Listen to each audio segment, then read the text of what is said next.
गुरु प्यारी सा संगत जी, राधा स्वामी जी।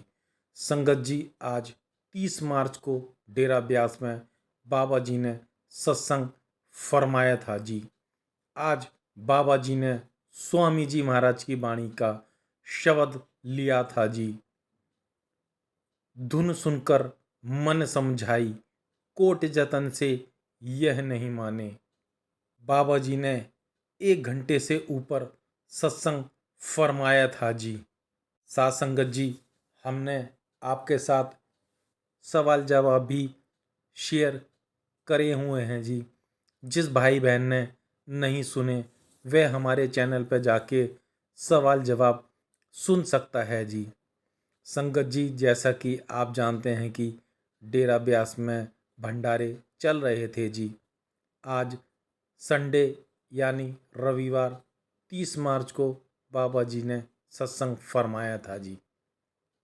आज डेरे में लगभग काफ़ी संगत आई हुई थी और पंडाल लास्ट तक भरा हुआ था जी। आज बाबा जी ने सत्संग फरमाया तो काफ़ी संगत इमोशनल और भावुक भी हो गई थी। कुछ संगत अपने ऊपर काबू भी नहीं रख पाई थी जी। जब बाबा जी स्टेज पर आए तो वहाँ पर काफ़ी अच्छे प्यारे शब्द चल रहे थे जी। आज बाबा जी ने स्वामी जी महाराज की वाणी ली थी, धुन सुनकर मन समझाई, कोट जतन से यह नहीं माने। बाबा जी ने फरमाया कि यह स्वामी जी की वाणी है। स्वामी जी महाराज हमें क्या समझाने की कोशिश कर रहे हैं कि हमें अपने मन पर काबू कैसे पाना है। और आज जो भी इंसान कर रहा है वह मन के वश में आकर ही सब कुछ कर रहा है। आगे बाबा जी ने फरमाया था कि मन के अधीन होकर हम आज मांगने पर ही लगे पड़े हैं। मन जो चाहता है उन चाहतों कर लेकर मालिक के आगे हम रख देते हैं। मन हमारी चाहतों को पूरा नहीं कर सकता। जो देना है वह मालिक ने पहले ही हमें दे दिया है, लेकिन हमने तो मन के बहकावे में आकर मन को ही मालिक के ऊपर बिठा दिया है। फिर आगे बाबा जी ने फरमाया कि भाई, पुराने समय में क्या होता था। पुराने समय में संत महात्मा जो थे वह मन को काबू करने के लिए क्या करा करते थे कि वह जंगलों पहाड़ों पर चले जाते थे। वहाँ पर उन्होंने सालों साल तप किया। जब वह दुनिया में समाज में वापस लौटे तो मन फिर से उस दुनिया की चकाचौंध में ऐसा डूब गया कि सालों की तपस्या पल भर में ख़त्म हो गई। फिर आगे बाबा जी ने फरमाया कि फिर जब मन ने अपना नाच नचाया तो भाई किसी को काम ने गिराया, किसी को क्रोध ने गिराया। अगर हम अपनी हिस्ट्री को ट्रेस करें ना तो जितने भी महात्मा या राजा हुए उन्होंने कितनी औरतें, कितने बच्चों की जिंदगी तबाह कर दी। भाई, मन तो फिर भी वश में नहीं आया है ना। फिर आगे धीरे धीरे समय बीतता चला गया और नए समय में नई सोच प्रचलित हो गई, नई फिलॉसफी आ गई। उन्होंने कहा कि भाई, मन जो मांगता है उसे देते चले जाओ, एक दिन मन अपने आप भर जाएगा। और हमने क्या ये भी करके देख लिया, लेकिन मन की भूख मिटी भी ही नहीं। मन की एक इच्छा पूरी हुई तो मन ने दूसरी इच्छा हमारे आगे रख दी। और आज हम जो भी करते हैं मन के अधीन होकर करते हैं। अगर कुछ मुंह खोल के हमें मांगना होता है तो भाई सिर्फ मालिक से मालिक को मांगना चाहिए।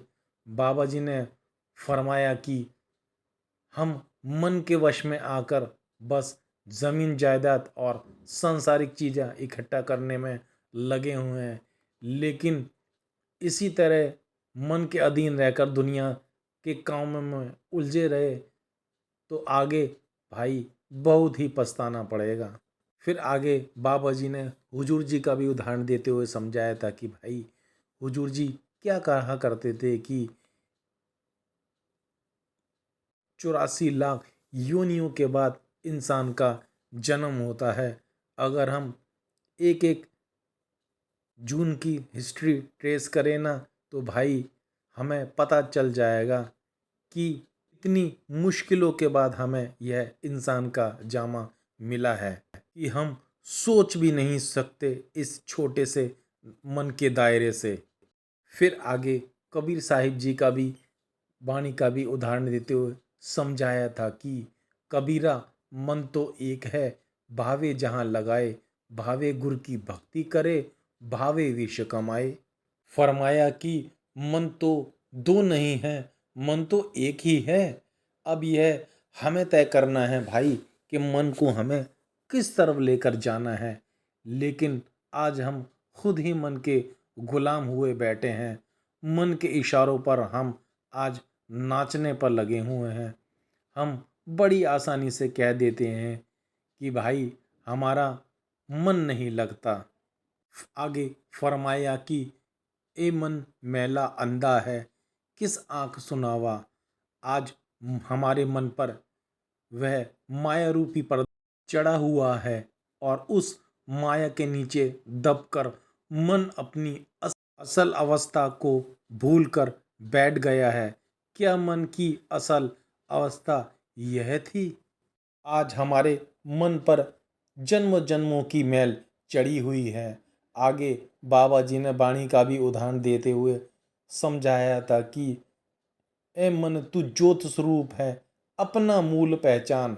बाबा जी ने फरमाया कि भाई मन की अवस्था कुछ और ही है, लेकिन जन्मों की परतों से इस मन पर इतनी मैल जम गई है कि वह अपनी स्वच्छता को ही अपनी निर्बलता खो चुका है।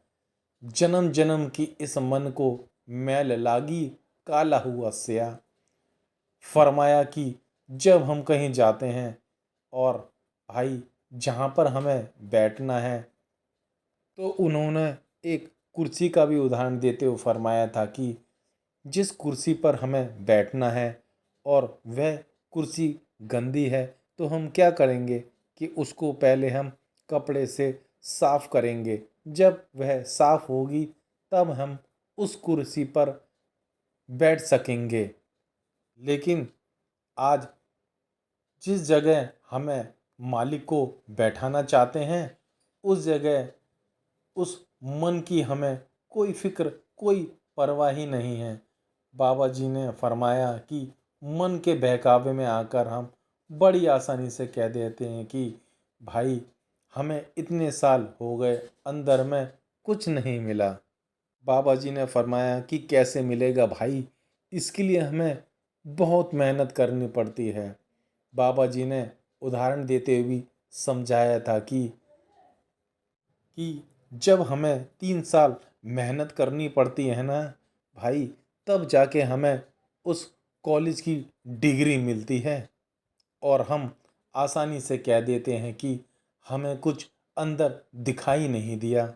आज हमारे ऊपर जन्मों की महल चढ़ी हुई है। जब हम खुद को उस शब्द नाम के साथ जोड़ेंगे, वह महल धीरे धीरे यह परतें उतरती चली जाएंगी। आगे फरमाते हैं कि हमने इतने सत्संग सुने, इतने हमने ग्रंथ पोथियों को पढ़ा, लेकिन सवाल तो भाई यह पैदा होता है कि हमने इन सब से क्या सीखा है? क्या हमने इन सब चीज़ों को अमल में लाना शुरू किया है? लेकिन हम तो आज भी मालिक को बाहर से ही ढूंढने में लगे हुए हैं। आज हम प्रकाश की बात करते हैं, हमने बाहर ज्योति जलाना शुरू कर दी। आवाज़ के बारे में पढ़ा तो हमने भाई बाहर उसे ढूंढना शुरू कर दिया, घंटे बजाने शुरू कर दिए। क्या कभी हमने सोचा है कि यह जितने भी धर्म ग्रंथ हैं, यह इशारा कहाँ करते हैं? भाई यह अंदर की तरफ इशारा करते हैं। फिर आगे फरमाते हैं कि हम सोचते हैं कि मालिक को हम अपनी अकल से हासिल कर लेंगे। हमने यह सोचा है कि हम तो बहुत चालाक हैं, हम बहुत ही पढ़े लिखे हैं, हम तो बड़े आलिम फाजिल हैं। हम अपनी अकल के जरिए उस मालिक की करनी को समझने की कोशिश कर रहे हैं। आगे बाबा जी ने फरमाया कि जिस तरह भूख लगने पर सारा दिन रोटी कहते जाओ तो भूख उससे मिट जाएगी। अगर रोटी खाओ तो हमारी तब भूख मिटेगी और हमें उससे स्वाद भी आएगा।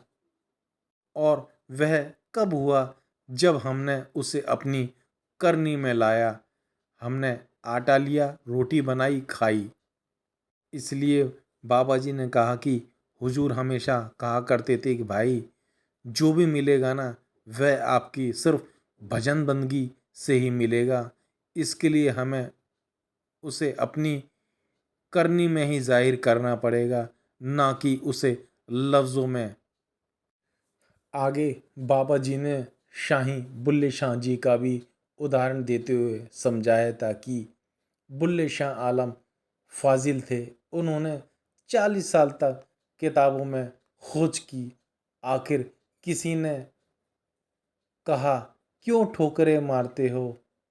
कसूर में शाह इनायत आराई रहते हैं, उनके पास जाकर उनसे नाम का रास्ता लो, तब नाम की कमाई का रंग आपके ऊपर चढ़ेगा, तब अंदर से प्रेम जागृत होगा।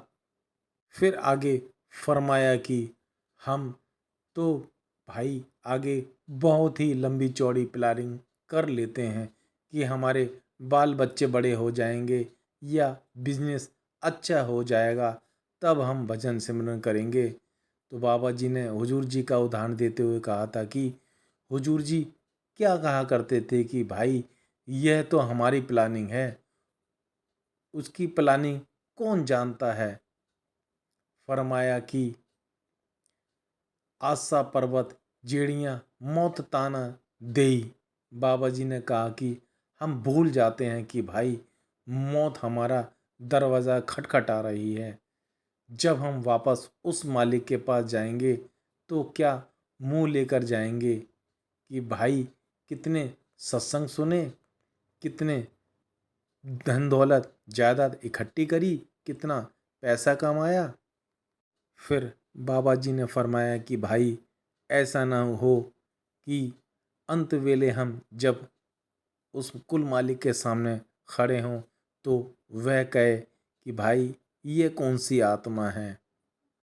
इसलिए बाबा जी कहते हैं कि भाई जो भी करना है ना अभी करना है, मरने के भाई बाद किसी ने नहीं देखा। अगर जीते जी किसी ने राम राम सत्य नहीं कराना भाई तो चार बंदे पीछे राम राम सत्य कहेंगे तो उससे कुछ होने वाला नहीं है। आगे बाबा जी ने समझाया था कि भाई इस दुनिया में कोई भी चीज़ मुफ्त नहीं मिली है। हमें अपनी जो भी मिलेगा अपनी करनी का ही मिलेगा। मालिक वक्त आने पर भाई एक एक चीज़ का हिसाब हमसे मांगेगा और हमें वह देना पड़ेगा। फिर आगे बाबा जी ने फरमाया कि अक्सर क्वेश्चन आंसर में सवाल पूछा जाता है कि बाबा जी मेरे से भजन सिमरन नहीं होता और बाबा जी मैं आपसे बहुत प्यार करता हूँ। तो बाबा जी ने फरमाया कि भाई अगर आप मालिक से प्यार करते हो तो मालिक का रिश्ता और शिष्य का रिश्ता तो प्यार का हो रिश्ता होता है।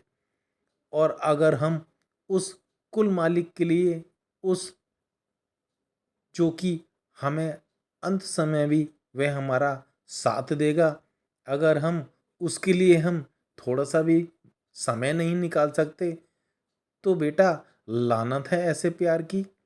बेटा लान प्यार में तो बहुत ही कुर्बानी देनी पड़ती है।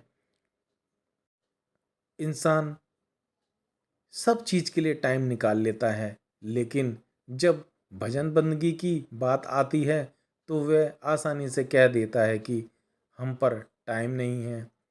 हम कभी ये नहीं सोचते कि भाई हमें जिस मालिक ने इतना दिया है, हमें उसके लिए ही हमारे पास 2 घड़ी का टाइम नहीं है। फिर फरमाया कि आज इंसान मैं और मेरी में फंसा हुआ है, यहाँ आकर झूठ के रिश्तों में सच मानकर बैठा हुआ है, इस जामे को बेकार कर रहा है। बाबा जी ने समझाया था कि हमें दुनिया में रहना तो दुनियावी जिम्मेदारी को निभाने के साथ साथ खुद को हमें यहाँ से आज़ाद भी करवाना है। इसके लिए हमें अपने घर परिवार को छोड़ कर जाने की ज़रूरत नहीं। यह काम हम अपने घर पर रहकर भी कर सकते हैं। आगे बाबा जी ने फरमाया कि सब कुछ मिलेगा हमें अपने अंदर से ही मिलेगा। हमें मालिक से प्रेम करना है, हमें मालिक से कुछ नहीं मांगना। आगे बाबा जी ने वाणी का उदाहरण देते हुए भी फरमाया था कि कबीर साहब ने कहा था कि जो दिसे सो तो है नाही, जो है सो कहाँ ना जाई, सहना बहना क्या गूंगे का गुड़ भाई। बाबा जी बोले जो दिखाई देता है वह असल में है नहीं, और जो असल में है उसकी पहचान हम नहीं कर पाते। बाबा जी बोले गूंगे को अगर हम गुड़ दे दे तो वह गुण गुण कहेगा, लेकिन इसके अलावा वह कुछ नहीं बता सकता। फिर आगे बाबा जी ने जात पात के ऊपर भी समझाया कि भाई इंसान जब से इस दुनिया में आया है तब से वह बांटने में ही लगा हुआ है, और यहाँ तक कि वह मालिक जिसे बांटा नहीं जा सकता भाई, बड़े अफसोस के साथ कहा जाता है कि हमने तो उसको भी बांट के रख लिया है। बाबा जी ने इकबाल जी का भी अपने सत्संगों में उदाहरण देते हुए समझाया था कि इकबाल जी ने कहा था कि मजहब नहीं सिखाता आपस में बैर रखना। वह परमात्मा ने इंसान को अपने रूप में अपनी सबसे अनमोल रचना बनाई थी, लेकिन इंसान ही वह जीव है जो भेदभाव करता है। फिर आगे बाबा जी ने फरमाया था कि भाई मालिक के दरबार में हमारी पहचान जाति धर्म से नहीं होगी, वहाँ तो भाई हमारी जो पहचान होगी वह सिर्फ नाम की कमाई से होगी। बाबा जी ने कहा था कि अमला उत्ते होनगे न बेड़े, खड़ियाँ रहनेगी या जाता। वहाँ ना कोई जात पूछी जाएगी, ना कोई धर्म, ना कोई अमीर, ना कोई गरीब। वहाँ तो भाई सिर्फ नाम की असली पहचान होगी। फिर आगे बाबा जी ने अंत में यही कहा था कि भाई हमें यहाँ से उठकर अपने पल्ले में सिर्फ एक ही बात गांठ बांधनी है कि नानक के घर केवल नाम, केवल नाम, राधा स्वामी। तो सासंगत जी, यह था वह आज का सत्संग जो 30 मार्च डेरा ब्यास में बाबा जी ने सत्संग फरमाया था जी। संगत जी, अगर यह वीडियो आपको अच्छा लगे तो आप इसे शेयर भी कर सकते हैं। आप चाहें तो मेरे चैनल को सब्सक्राइब भी कर सकते हैं। आप मेरे चैनल को सब्सक्राइब करें या ना करें कोई बात नहीं। अगर आप यहाँ तक आए हैं तो कमेंट्स में राधा स्वामी लिखकर ज़रूर जाएं जी। तो संगत जी, जल्दी ही मिलते हैं एक नई वीडियो के साथ। जब तक आप अपना और अपने परिवार का ध्यान रखिए। आप सभी को दोनों हाथ जोड़कर प्यार भरी राधा स्वामी जी।